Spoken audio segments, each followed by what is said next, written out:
Whether through democracy, strong public education, quality health care, or broad economic opportunity, reducing inequity is the highest human achievement. I left campus knowing little about the millions of young people cheated out of educational opportunities here in this country. And I knew nothing about the millions of people living in unspeakable poverty and disease in developing countries. It took me decades to find out.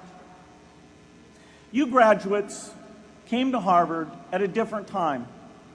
You know more about the world's inequities than the classes that came before. In your years here, I hope you've had a chance to think about how, in this age of accelerating technology, we can finally take on these inequities and we can solve them. Imagine, just for the sake of discussion, that you had a few hours a week and a few dollars a month to donate to a cause. And you wanted to spend that time and money where it would have the greatest impact in saving and improving lives. Where would you spend it? For Melinda and I, the challenge is the same. How can we do the most good for the greatest number with the resources we have? During our discussions on this question, Melinda and I read an article about the millions of children who are dying every year in poor countries from diseases that we had long ago made harmless in this country: measles, malaria, pneumonia, hepatitis B, yellow fever.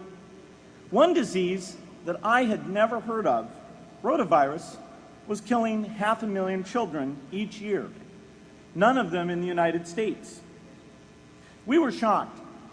We had assumed that if millions of children were dying and they could be saved, the world would make it a priority to discover and deliver the medicines to save them. But it did not. For under $1, there were interventions that could save lives that just weren't being delivered.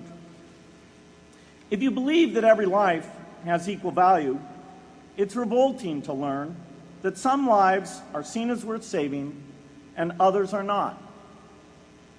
We said to ourselves, this can't be true, but if it is true, it deserves to be the priority of our giving. So we began our work in the same way anyone here would begin it. We asked, how could the world let these children die? The answer is simple and harsh. The market did not reward saving the lives of these children, and governments did not subsidize it. So the children died because their mothers and fathers had no power in the market and no voice in the system. But you and I have both.